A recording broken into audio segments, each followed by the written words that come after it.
Hello students, in this YouTube channel I am going to teach Marathi subject for 9th standard, Marathi Akshar Bharti, English medium, SSC and CBSE board. Marathi Akshar Bharti इयत्ता 9वी. तर आज आपण या पुस्तकातील संतवाणी दुसरा जो अभंग आहे संतवाणी त्यातला भेटी लागी जीवा संत तुकारामांनी लिहिलेला आहे, तो आज आपण अभ्यासणार आहोत. तर विद्यार्थी मित्रांनो, तुम्हाला माहिती आहे आपल्या महाराष्ट्राला खूप मोठी संत परंपरा लाभलेली आहे. त्याच्यामध्ये संत तुकाराम असतील, संत ज्ञानेश्वर असतील किंवा संत एकनाथ, संत नामदेव, संत चोखामेळा असे अनेक संत आपल्या महाराष्ट्रात होऊन गेलेले आहेत. आणि त्यांनी आपल्या संत विचारातून किंवा त्यांच्या विचारातून आपल्याला एक प्रकारची समाज जागृती करण्याचं त्यांनी काम केलेलं आहे आणि समाजातल्या लोकांना योग्य मार्गदर्शन करण्याचं कामही त्यांनी आपल्या अभंगातून किंवा ओव्यांतून केलेलं आहे. तर असाच एक अभंग श्री संत तुकारामांचा या ठिकाणी आपल्याला अभ्यासाला आहे, भेटी लागी जीवा. पहा, संत तुकारामांचा परिचय. त्यांचं नाव आहे तुकाराम बोल्होबा आंबिले किंवा मोरे. त्यांचा जन्म 1608 मध्ये झालेला आहे आणि मृत्यू 1650 मध्ये. व्यवहार आणि अध्यात्म यांची सुयोग्य सांगड घालणारे वारकरी संप्रदायातील संत कवी आहेत. पहा, व्यवहार म्हणजे देवाणघेवाण आणि अध्यात्म म्हणजे परमेश्वराची भक्ती यांची एक प्रकारची सुयोग्य म्हणजे योग्य प्रकारे, सांगड म्हणजे मेळ घालणारे वारकरी संप्रदायातील एक संत कवी आहेत. आता वारकरी संप्रदाय, वारकरी म्हणजे काय, तर जे विठ्ठल भक्त आहेत अशी लोक ते वारकरी, आणि संप्रदाय म्हणजे पंथ. तर अशा संप्रदायातील हे एक संत कवी आहेत. दांभिकता, दैववाद, अहंकारी वृत्ती, दुराचार इत्यादींचा परखड समाचार त्यांनी आपल्या अभंगातून घेतलेला आहे. आता दांभिकता म्हणजे खोटेपणा, दैववाद अति देवदेव असं करणं, अहंकारी वृत्ती, अहंकार म्हणजे गर्व आणि वृत्ती म्हणजे स्वभाव, गर्विष्ठ स्वभाव, दुराचार वाईट आचरण इत्यादी ज्या गोष्टी समाजामध्ये आढळल्या, म्हणजे समाजातल्या लोकांच्या मध्ये जर त्यांना आढळून आल्या तर अशा लोकांचा ते परखड म्हणजे अगदी स्पष्टपणे समाचार घ्यायचे. समाचार म्हणजे बातमी, पण या ठिकाणी समाचार म्हणजे स्पष्ट बोलणे. आणि अशा समाजातल्या आजूबाजूच्या लोकांचा त्यांनी आपल्या अभंगातून अगदी स्पष्ट समाचार घेतलेला आहे. म्हणजे स्पष्टपणे त्या अभंगातून त्यांनी अशा लोकांच्यावर टीकास्त्र सोडलेला आहे किंवा टीका केलेली आहे. प्रेम, नैतिकता, करुणा व सर्वांभूती ईश्वर या मूल्यांना प्रमाणभूत मानून आपल्या प्रापंचिक जीवनाचा आदर्श ते अभंगातून मांडतात. पहा की हे एक प्रापंचिक संत आहेत, म्हणजे संसार पाहून त्यांनी लोकांच्या मध्ये जनजागृती केलेली आहे किंवा परमेश्वराची, विठ्ठलाची भक्ती केलेली आहे.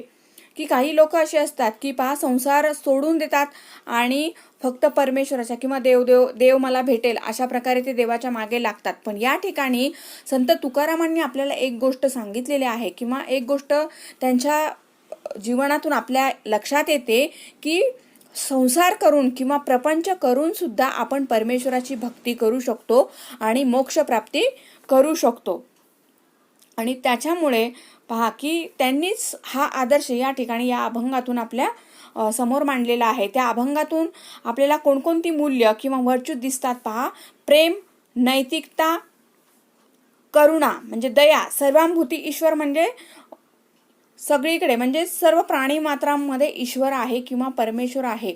ही मूल्य त्यांनी प्रमाणभूत मानलेली आहेत. प्रमाणभूत मानलेत म्हणजे की आपल्या अभंगाच्या उच्चस्थानी त्यांनी ठेवले, म्हणजे तोच आपल्या अभंगाचा विषय त्यांनी ठेवलेला आहे. प्रस्तुत अभंगातून संत तुकारामांनी आपल्या मनातील विठ्ठलाच्या भेटीची ओढ समर्पक दृष्टांतातून व्यक्त केली आहे. आता हा जो अभंग आहे, या अभंगात संत तुकाराम हे विठ्ठलाचे भक्त आहेत आणि त्याच्यामुळे त्या विठ्ठलाच्या भेटीची ओढ त्यांना लागलेली आहे. आणि ती ओढ किती ओढ आहे त्यासाठी त्यांनी वेगवेगळी उदाहरणं या ठिकाणी दिलेली आहेत.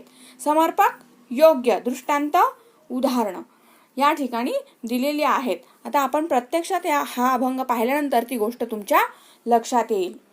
पहा, भेटी लागी जीवा लागलीसे आस, पाहे रात्रंदिवस वाट तुझी. आता भेट म्हणजे काय तर गाठ, मीटिंग. आणि जीवा म्हणजे आत्मा, सोल. आस इच्छा, अपेक्षा, डिझायर आणि अन एक्सपेक्टेशन. पहा की हे पहिलं उदाहरण आहे या ठिकाणी. तर संत तुकाराम काय म्हणतात पहा, परमेश्वराला म्हणजेच विठ्ठलाला उद्देशून ते बोलतात की हे विठ्ठला, मला तुझ्या भेटीची आस लागली आहे. माझ्या मनात खूप जबरदस्त इच्छा निर्माण झाली आहे तुला भेटायची. त्यासाठी मी रात्रंदिवस तुझ्या भेटीची अतिशय आतुरतेने वाट पाहतोय. पहा पुढे, पौर्णिमेचा चंद्रमा चकोरा जीवन, तैसे माझे मन वाट पाहे. पौर्णिमा फुल मून डे, आणि चंद्रमा म्हणजे चंद्र, द मून. चकोर हा एक काल्पनिक पक्षी आहे. पहा, असं म्हटलं जातं की हा पक्षी चंद्रकिरणांवर जगतो, असा एक कवी संकेत आहे. A kind of bird, it is sed that this bird feeds itself on the moonlight. त्यानंतर जीवन म्हणजे आयुष्य, लाईफ. तैसे तसे, इन दॅट वे. आणि मन म्हणजे चित्त, माइंड. आता पहा या ओळींचा अर्थ काय आहे की संत तुकाराम सांगतायत पहा की आपल्याला लागलेली विठ्ठल भेटीची ओढ ते पटवून देताना सांगतायत की त्यासाठी पटवून देत असताना एक उदाहरण देत आहेत चकोराचं. आणि ते सांगतात की ज्याप्रमाणे पौर्णिमेचा चंद्रमा हेच चकोराचे जीवन असते. आता चकोराचं जीवन असतं म्हणजे काय तर चकोर हा जो पक्षी आहे तो फक्त चंद्रकिरणांवर जगतो. आणि त्याच्यामुळे त्याला जर जिवंत राहायचं असेल तर पौर्णिमेचा चंद्र किंवा त्याची चंद्रकिरणं त्याच्यावर पडणं अत्यावश्यक आहे, तरच तो जिवंत राहू शकतो. त्याचप्रमाणे या ठिकाणी संत तुकाराम म्हणतायत की हे परमेश्वरा, की हे विठ्ठला, मला तुझं दर्शन दे. जसं चकोराला त्याच्या जीवनात पौर्णिमेच्या चंद्राचं महत्त्व आहे, तसंच माझ्या जीवनात तुला महत्त्व आहे. तू जर दर्शन दिलं तर माझं जीवन सार्थकी लागेल. आणि म्हणून ते सांगतायत की या चकोर पक्षाप्रमाणे, चकोर पक्षी जसा पौर्णिमेच्या चंद्राची वाट पाहतो तसं मी तुझ्या भेटीची वाट पाहतोय. आणि म्हणून तू मला एकदा भेट दे, एकदा दर्शन दे. म्हणजेच काय तर ज्याप्रमाणे पौर्णिमेचा चंद्रमा हेच चकोराचे जीवन असते, त्याचप्रमाणे विठ्ठल हे माझे जीवन आहे. त्यामुळे माझे मन त्या चकोर पक्षासारखे विठ्ठल दर्शनाची अतिशय मनापासून वाट पाहत आहे. पहा पुढच्या ओळी, दिवाळीच्या मुळा लेखी आसावली, पाहतसे वाटुली पंढरीची. मुळा म्हणजे मुराळी. मुराळी म्हणजे लग्न होऊन जेव्हा मुलगी सासरी जाते त्यावेळेला माहेरची एखादी व्यक्ती त्या मुलीला आणण्यासाठी जाते, माहेरी आणण्यासाठी जाते. सासरहून माहेरी आणण्यासाठी जाते, त्या व्यक्तीला मुराळी किंवा मूळ असं म्हटलं जातं. लेकी म्हणजे मुलगी. आसावणे आतुर होणे, व्याकुळ होणे. आणि वाटुली म्हणजे वाट, अ वे, अ पाथ. पहा की या ठिकाणी संत तुकाराम काय म्हणतात की ज्याप्रमाणे सासरी गेलेल्या मुली दिवाळीच्या सणाला माहेरपणाहून कोणीतरी मला न्यायला म्हणजेच मुराळी येईल याची अतिशय मनापासून वाट पाहत असतात, त्याचप्रमाणे हे विठ्ठला, मी देखील पंढरपुराहून कोणीतरी मला भेटीसाठी न्यायला येईल याची आतुरतेने वाट पाहत आहे. पहा पुढच्या ओळी, भुकेलिवा बाळ अतिशोक करी, वाट पाहे उरी माऊलीची.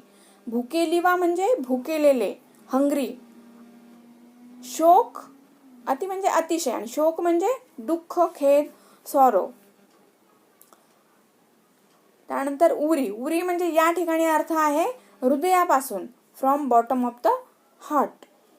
हा या कवितेच्या ओळींचा काय, या अभंगाच्या ओळींचा काय अर्थ आहे तर विठ्ठल भेटीची तीव्र आस म्हणजे इच्छा, व्यक्त करताना संत तुकाराम सांगतात की लहान बाळ भुकेपोटी अतिशय व्याकुळतेने शोक करत असतं, म्हणजे रडत असतं, तळमळत असतं आणि आपली भूक मिटावी म्हणून आपल्या आईची अतिशय आतुरतेने वाट पाहत असतं.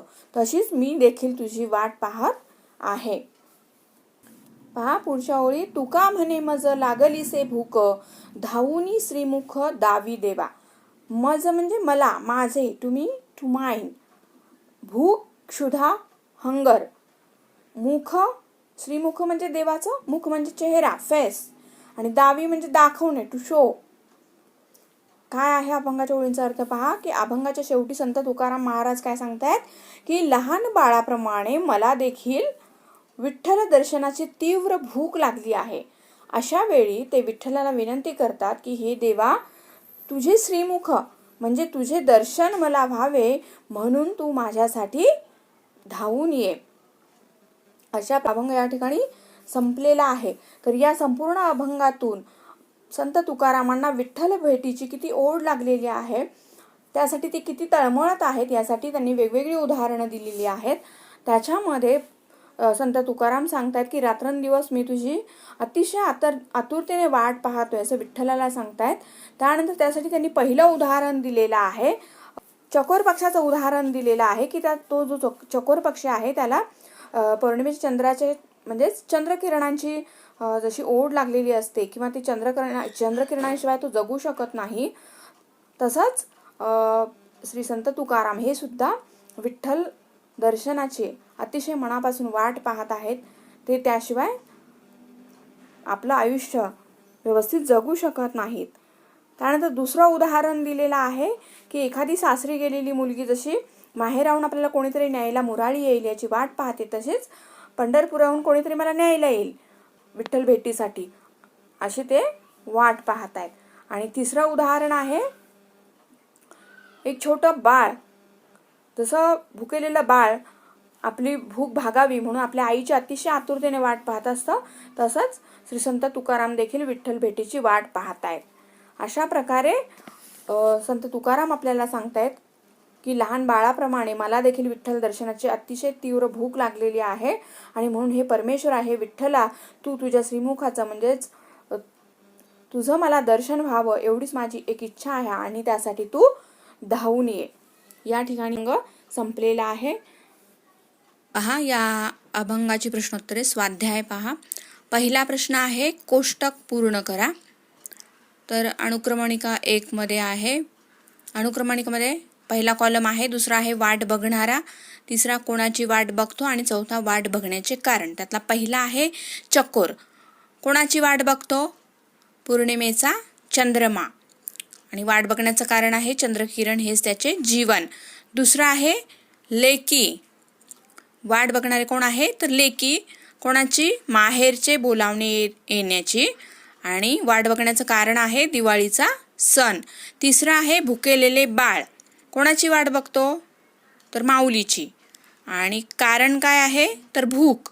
चौथा आहे पहा डॅश दिलाय, त्या ठिकाणी संत तुकाराम वाट बघणारे आहेत आणि कोणाची वाट बघतात? पांडुरंगाची, आणि कारण काय आहे? तर भेटीची आस. त्यानंतर दुसरा प्रश्न आहे योग्य अर्थ शोधा.